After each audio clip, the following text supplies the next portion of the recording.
the alien meteor is still growing. If you're not aware what the alien meteor is, we'll get to it in 1 second. So they've actually been watching this thing for days now. Not only is it growing, it's living, it's moving, and they're claiming it came from a meteor or an asteroid that fell out of the sky. Now the timing is so freaking odd and completely unrelated, because every week for about a year we've been having these meteors go through the sky. And we've talked a lot about what these things could be.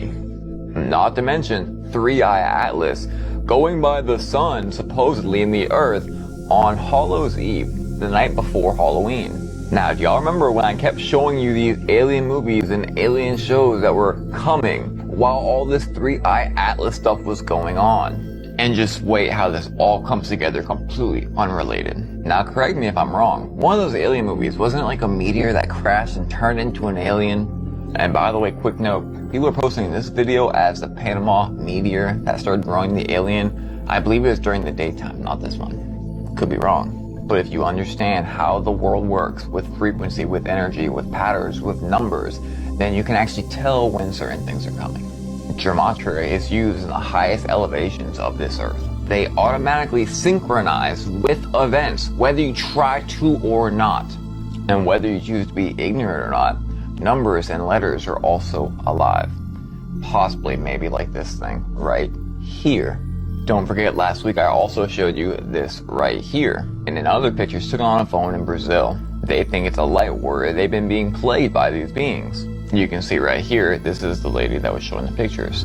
And we still have so many unanswered questions. I mean, even the Miami thing, right? When they said that, oh, it was nothing, it was a certain situation, but there were like thousands of cops out there. Why would that be? And also, some certain people that dress in all black being men. So this, who's being put up to this? Who is funding this? And with this being pushed so hard, what does that mean, you think, will be coming next? This is the first time I'm hearing about this alien meteor. I did some digging, and apparently this thing first popped up on August 29th of this year from some TikTok account called Ken Panama. Some guy from Panama posted it and said that this object landed in his backyard. Personally, I'm not buying it. What are the odds that the first sign we get of alien life on Earth comes from some random TikTok account where the guy's handling the thing with his bare hands? A lot of skeptics are saying that this looks like a pretty well-known fungus called the devil's fingers or octopus stinkhorn. But until this guy gets somebody to look at this thing that's at least got enough common sense to not be handling it with an ungloved hand, I'm going to assume it's a hoax. I could certainly be wrong though. What do you guys think? Let us know we officially entered the next phase. They're not warning you anymore, they're welcoming you in. So no, it's not the golden age, it's more like the golden cage. And once you're inside, the doors lock behind you. And speaking of golden cage, you know, while everyone's distracted with RFK Jr.'s latest theatrical monologue in Congress, exposing the failures of the pandemic policy like it's still 2021, he's out here bravely repeating what everyone and their mama knows. Okay, COVID was a disaster, lockdowns were a scam, and Fauci was a fraud, you know, groundbreaking stuff. So while the political puppet show makes headlines, this happens behind the scenes. This is insane. Flock Safety, a $7.5 billion AI surveillance beast backed by the usual suspects, you know, like Andreessen, Horowitz, and Peter Thiel's crew, has quietly blanketed America with over 80,000 license plate reading cameras and is now launching drones that respond to AI-generated alerts in real time. This is crazy.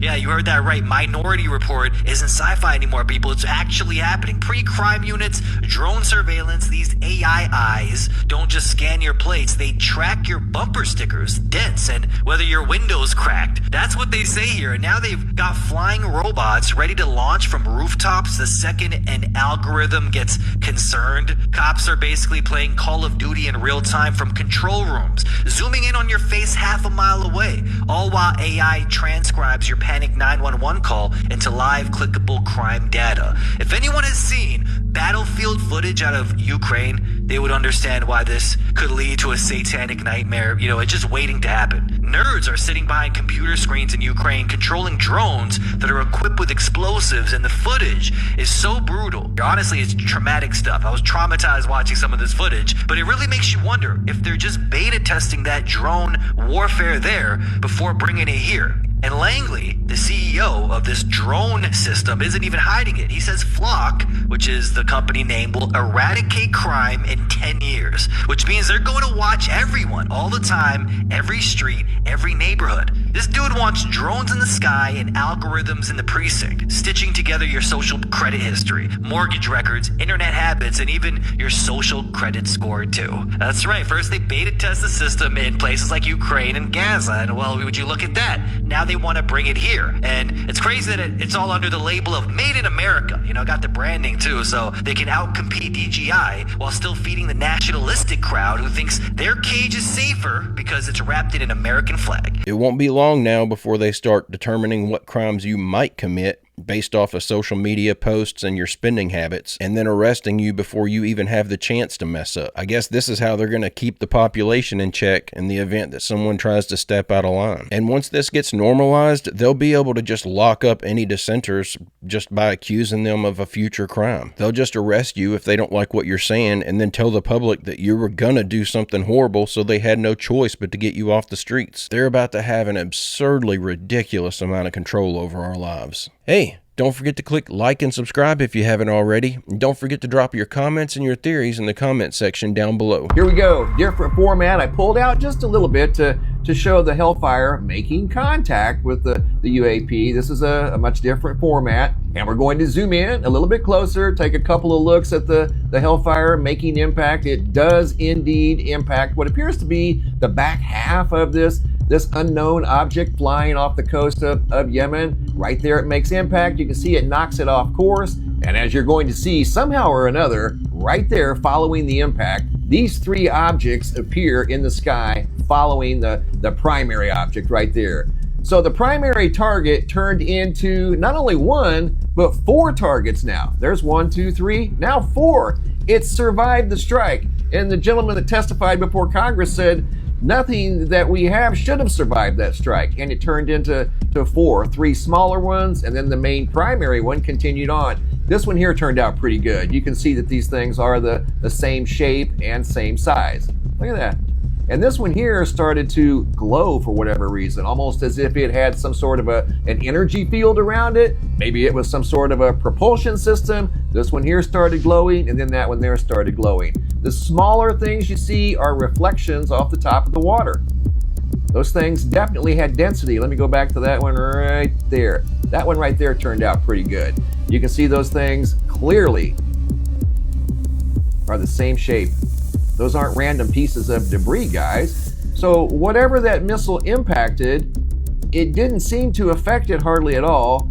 Just trying to make sense of what I'm looking at here, with what we've been told about their propulsion systems, that they create a sort of force field around them to protect themselves from the environment, blocking out anything in the atmosphere like wind pressure. Maybe that Hellfire missile just disturbed that force field. Maybe that craft had several smaller craft sort of hitching a ride within the force field that was surrounding it. And then the impact of that missile just jolted the force field around, ejecting the smaller crafts. We've seen videos of them seemingly birthing these small drones. Perhaps the smaller drones that they typically spit out is not in the craft itself, but just sitting, hovering around within the force field that surrounds it. I don't know though. This one's a difficult one to wrap your head around. What do you guys think's going on? This map behind me is the old map of California. There are dozens of old maps that show this from like 500 years ago. Even pictures of blimps and trains, like in their common area inside the blimp or train, are maps on the walls that show, you can see glimpses of this. So this is California as an island, and then you kind of, I've got it cut off, but California, and then it has a strait in between the island and the mainland. That's not what I'm pointing out here. There are 3 components to this. First, the number of horses in the western United States and Central America is the highest number of horses in the world, like combined. There are like 20 to 25 million horses between Mexico and North America, the west side of North America, and a little bit of the northern part of South America, compared to like China and Russia has like 6 million horses. The highest population of horses is in this area of California, western United States, and Mexico, and northern South America. So keep that in mind. Now you have this right here is the Great Salt Lake today. It's the same shape and everything, but this river doesn't exist anymore. Colorado River comes off this way and kind of shoots out, and the Grand Canyon it goes this way. So this river doesn't exist anymore. When you overlay the maps together, when you have Salt Lake, the Great Salt Lake up here, the Hoover Dam is around right here.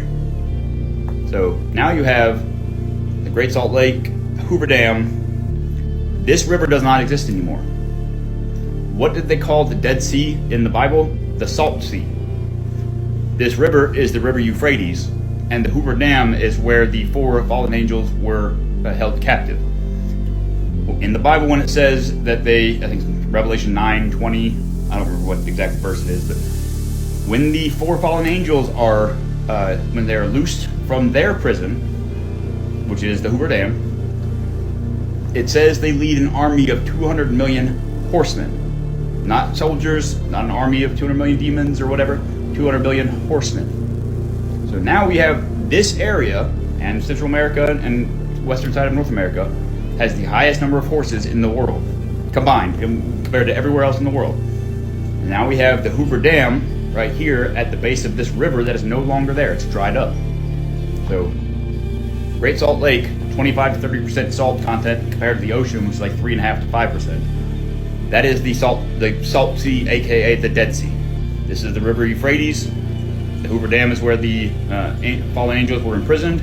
It dried up, they were loosed, and the horses, their 200 million horsemen, is what they led into battle. That's a pretty crazy observation. I know I looked at this probably a year ago here on the channel, and at that time I came to the conclusion that the southern part of California being an island was probably just a misconception, something that made its way onto a bunch of maps that didn't really belong there. Since coming to that conclusion, though, I've seen tons of maps that clearly indicate that they're trying to hide stuff from us. And I've read the ridiculous statements on how they try to explain these maps away. Now, I question pretty much everything I see on these old maps. So I guess he's making the claim that the reason the population of horses is so large in that area of California today is because we've already been through that section of the book of Revelation, and there were at one time 200 million horses there going to battle. So the large horse population there today is just the descendants of those 200 million horses that were in that battle. They're just the descendants of the horses from Revelation. That's a really good catch if you ask me. And it certainly makes all the weird symbology all over the Hoover Dam start to make a lot more sense. Earth is not a planet. It is a realm. You will never ever ever see a real picture of Earth because no one can get high enough to look back down and take a photo of Earth, because Earth has a ceiling. When you look up in the night sky and you see those stars going around in circles, those stars are on your ceiling. They are not trillions of miles away. You've been lied to. No one has ever stepped foot on the moon. You can see with your own 2 eyes that the moon is translucent. You can see through it. It's not a physical object. Therefore, no one has ever gone to the moon, turned back around, and snapped a photo of Earth.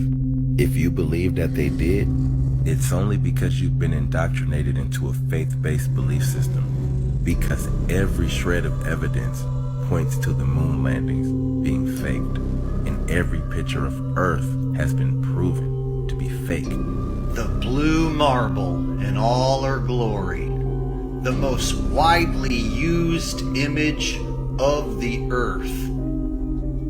This image has been used over and over and over again for decades. In my opinion, it's one of the most realistic looking images of the Earth from space.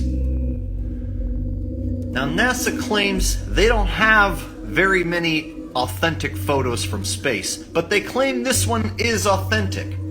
They say the photograph was taken by astronauts on December 7th, 1972 at 5:30 a.m. Eastern Standard Time. It is one of the most widely distributed photographic images in existence. The image is one of the few to show an almost fully illuminated Earth disk. Earth disk? That's an interesting choice of words. Okay. And the astronauts had the sun behind them when they took the image. To the astronauts, the slightly gibbous Earth had the appearance and size of a glass marble, hence the name.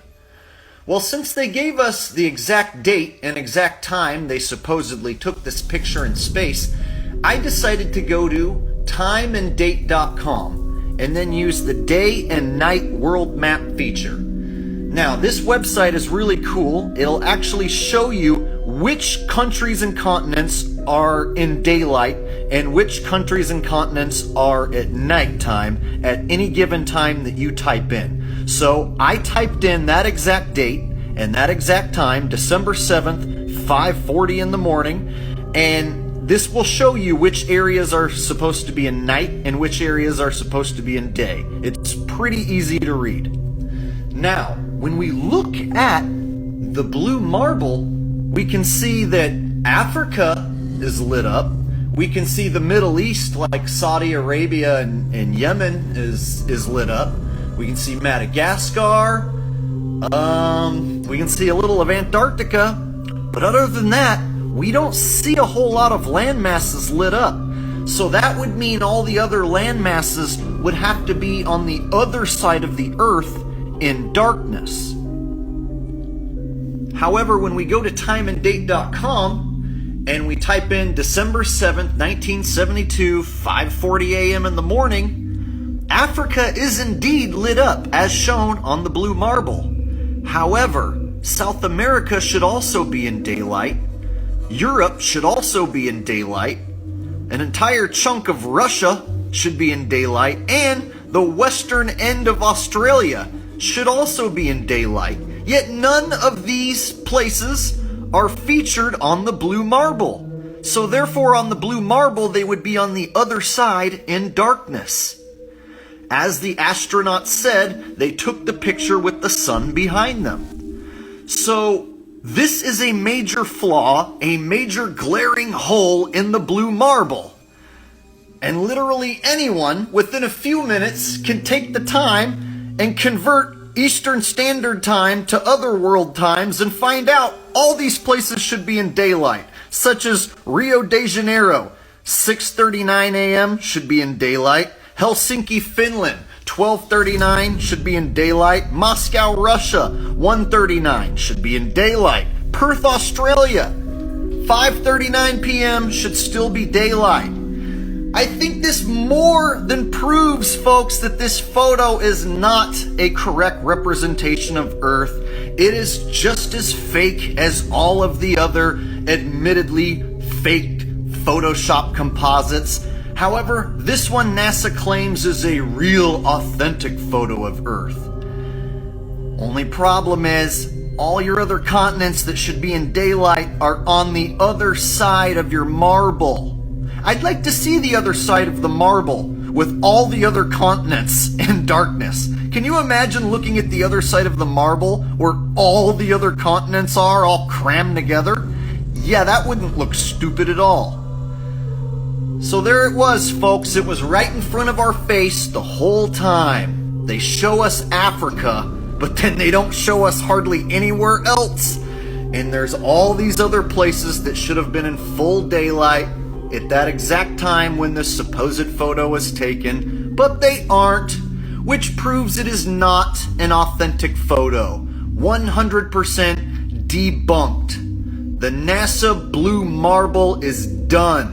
There's no way that someone can watch that and then still think that the blue marble is a legitimate photo. There wouldn't be enough room on the other side of a globe for all those continents to even fit on there. And I'm betting if you check all the other images of the Earth that they've given us, they'll all have a similar issue. Because all of them to me look like they don't even take the size of the continents into account whenever they're coming up with these things. And there's no way that they could have predicted all the way back then that one day we would have the internet and we would have a website that you could go to that would show you exactly which continents and what parts of those continents were bathed in sunlight at the exact date and time that they tell us these photos were taken. That's hilarious. Ever wonder why GPS even needs cell towers? If it's supposedly powered by space satellites? Hang on tight. This one's going to scramble your brain. We've been told that GPS works through a magical network of over 30 satellites floating in perfect orbits, pinging your phone from 20,000 kilometers above Earth. Sounds slick, right? But here's the catch. If GPS is all satellite-based, why does it stop working indoors? Why do we need massive ground-based tower networks? And why is GPS coverage worst in remote areas, where satellites should theoretically be best? Even crazier, did you know that Google Maps won't work if you disable cellular data? Go ahead, try it. So what's really going on? Well, it's pretty simple, really. GPS isn't what they told us. It's not satellite magic from outer space. It's a system based on terrestrial towers, cables, and land-based triangulation. This isn't a conspiracy theory. Even GPS engineers admit that ground stations are crucial to the system. Ever seen those giant white radar domes scattered all over the world? That's not satellite support, that's the actual system. And if the Earth is flat and covered in towers and undersea fiber optics, then GPS doesn't need space at all. It just needs land, line of sight, and the cover of a clever story. Back in 2010, the US military actually tested these GPS denial zones. Whole regions were just cut off by turning off local towers. Not satellites, towers. And honestly, if GPS was really satellite-based, how could that even work? Also, did you know that airplanes actually use a completely different system called inertial navigation, and that's backed by ground beacons when they're flying over oceans? They don't trust GPS alone. Seriously, ask a pilot. And this one's wild. Countries like South Korea and Russia have developed their own regional GPS networks, totally land-based. No satellite orbit required. If GPS came from space, wouldn't it work the same everywhere? Unless, of course, space isn't what we were told. Still think GPS proves we live on a spinning space ball? Or is it just another cleverly designed system that works perfectly on a flat, grounded Earth? If this messed with your head even a little, you're waking up. I don't know how I've never put this one together before, but think about how many times you've been out in a remote area and your GPS just stops functioning. Or when you start off somewhere out in a remote area and you can't get your GPS to load to help you find your way back to civilization. It's happened to me dozens of times. I live in Western Kentucky and I've spent a significant amount of time out exploring the Land Between the Lakes recreational area. And I used to get lost in there all the time. But they put a few new cell towers in there a few years back and now you can use GPS to navigate throughout the entire thing. And that's about 170,000 uninhabited acres between two massive lakes. Why didn't the GPS work in there before? It certainly couldn't be because there was too much interference from other technology in the area. I'm betting that they're absolutely lying to us about this. But guys and gals, I'm going to go ahead and end the video right there. I hope you enjoyed these clips we watched together today. I'll be back tomorrow with another video. I hope you come back to join me. Don't forget to leave a like and subscribe if you haven't already. And don't forget to drop your comments and your theories in the comment section down below. But guys and gals, I hope everyone has a great, safe, fantastic rest of your day. And I will see you all tomorrow.